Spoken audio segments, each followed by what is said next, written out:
Sam Massarolla the man. And I've been thinking about this and thinking about this. And he was a son, he was a brother, he was a husband, a father, a grandfather, a great grandfather, an uncle, a neighbor, and a good friend to us all. He was proud, but not prideful. He was quiet. For the most part, he was a quiet man, but he was not meek. I never remember him being quiet He was either. strong, but he was strong man, but never domineering. He was intelligent, but not condescending. He was a very handsome man, but I never thought of him as conceited. He was patient, but not passive. He couldn't be pushed around. He was very creative, but yet he was well grounded. He was loyal, yet he was very independent. He was youthful, forever young, but he wasn't childish and foolish. He was artistic, but boy was he handy. He could go from painting this creative, colorful fantasy picture of fairies and woods and flowers, and then he could turn around and do plumbing and electrical work and carpentry. Unbelievable. He was cool. You know, when I was young, my dad was cooler than me. He was the coolest guy in town. Everyone said my dad was cool. We know it. We all know it's true. But he was not reckless. And he was not a religious man, but he was very spiritual. He had a certain connection, and you knew it. It was there. But he didn't preach it or brag about it. He was a good storyteller. He was a family man. And really, I tried to come up with a word, but in a word, he was a prince. Yes, that's amazing. And I read a lot of books, as you guys know, and I read a book talking about the six primary emotions that make up humans. And it's kind of scary if you think about it.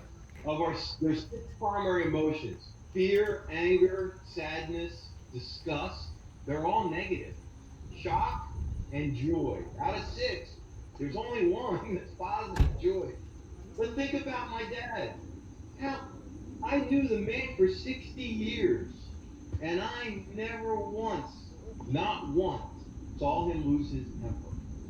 I don't remember him angry. Maybe he was angry a little bit inside and he expressed I it in a do. firm way. Never saw him. Fear? I don't know. If he was afraid, he sure didn't show it. Sadness, yes, he was sad for many years after mom died, but he came out of it. Disgust, I don't think anything really disgusted him. He never expressed disgust or he wasn't indignant in any way. But joy was something that, even though in his own quiet way, he lived in a lot of joy, as the French call the joie de vivre, the joy of life. He spent a lot of time in that area. Even though he was jumping up and down, oh, look at me, I'm having such a good time, look at me, aren't I happy? He didn't have to do that. He was just enjoying himself, enjoying the moment, enjoying his time with you, enjoying doing all the things and creating the things that he did. He really spent and was blessed to spend much of his life in that realm. And so, with all the stories I could tell, I do have one story that I will tell. Uh, and I don't know why. You know how things, stories stick in your head? You know, like a song, you wake up in the middle of the night, you get the song in your head, you haven't heard it in 20 years, and it just stays in your head for 3 days. Well, I have this story about my dad, and it came into my head and it wouldn't go away. When I was a little boy, I mean maybe 4 or 5 years old, had been born with a hernia. And it's just something that I had. It happens. And I had to go into the hospital at a very young age. And I want they put me under, and in those days that was a more serious thing, and I had to stay in the hospital for like a week or longer, and I didn't like it, and I was all alone. I was a little kid. I was used to being with my family. We had a big family. I had three siblings. I had my mom and dad every night when I went to bed. My brother Sam was in the bunk bed below me, kicking my mattress like this. Hi, Sam. And my two sisters were in the room next to us, and I could hear them talking and chit chatting before after they were supposed to have lights out and go to bed. And my dad would always go to bed early, and I could hear my mom watching TV downstairs. And now I go to this, this room I was in. It wasn't in a big room with all these kids. I was all by myself, I guess, because I had surgery. And I used to be really afraid, and I used to cry at night.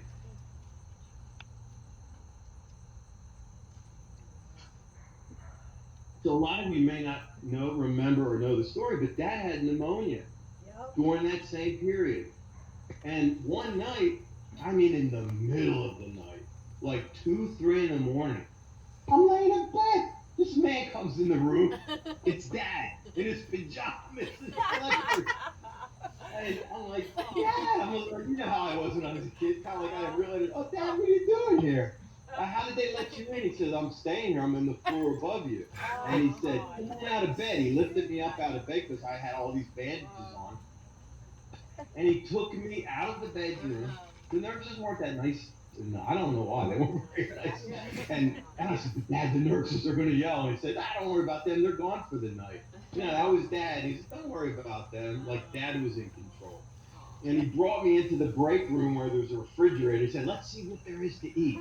So he opens the refrigerator and he finds these, there were little cartons. I wanted chocolate milk, near that. But they didn't have, they had white milk in the carton, the white and blue carton. He got milk and then he was rifling through the cabinets and he found saltine crackers.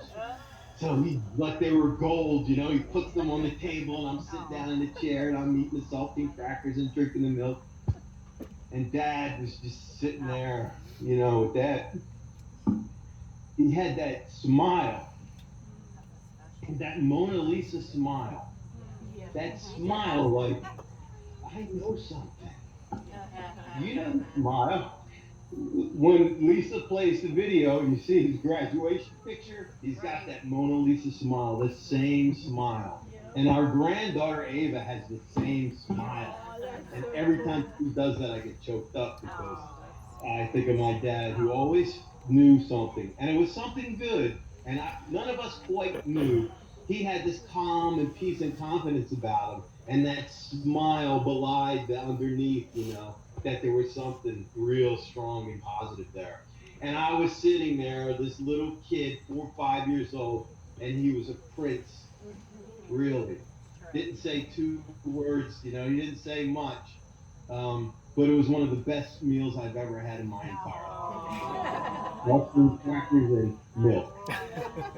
So, so, so getting close to the end, I promise.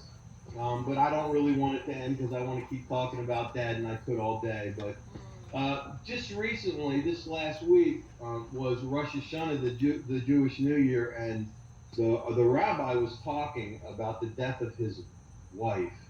He lost his wife like Dad at a very young age. Mom died at 61. I believe his wife was 56. Did I get there? 57. So very close. And he was saying, when you lose a spouse, like that, it just his whole world changed, and he cried every day for a year.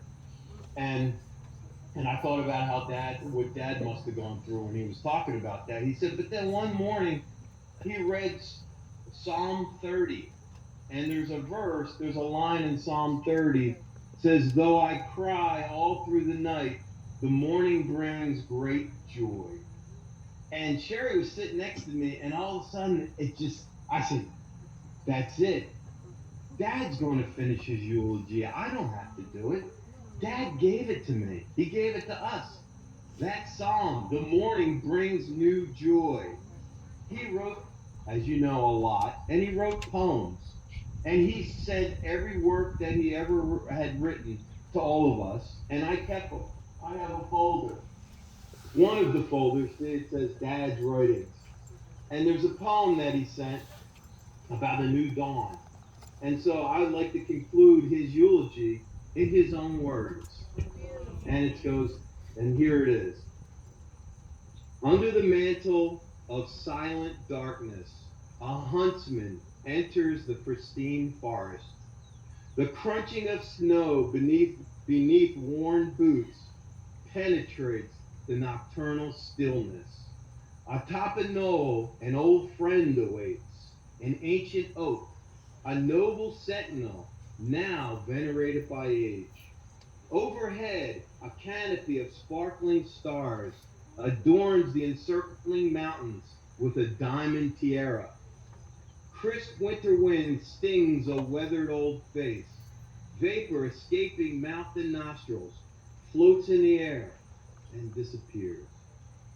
Head nestled against the deep grained bark, the solitary figure observes the sun's first rays as they ignite the far western slopes. Although the stubborn night stands reluctant to withdraw, persistent slithers of gold and silver dissect an evolving sky. Moon and stars fade into this eternal ritual. Shafts of light anoint snow-kissed evergreens. Forms and features of the woodlands begin to materialize as waves of shimmering ice crystals greet the new dawn. Birds erupt in mingling harmonies, echoing along the valley floor. What a beautiful image. A blinding globe emerges above the east summit, bathing the glade in an iridescent glow.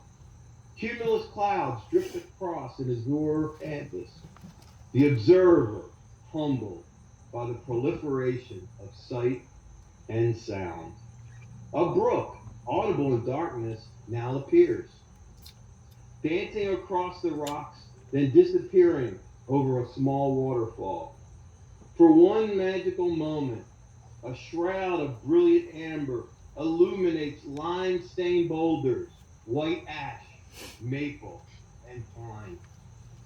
The spectacle, amazing as it seems, is more common than spring rain or the changing seasons. Witness a new day's birth, as profound an event as the birth of a new child, a masterpiece from the palette of our Maker. Samuel Robert Massarello. Beautiful. And with that beautiful message directly from God to all of us, that message of renewal and hope, I say, God bless you, God bless Dad, and amen. Thank you very much.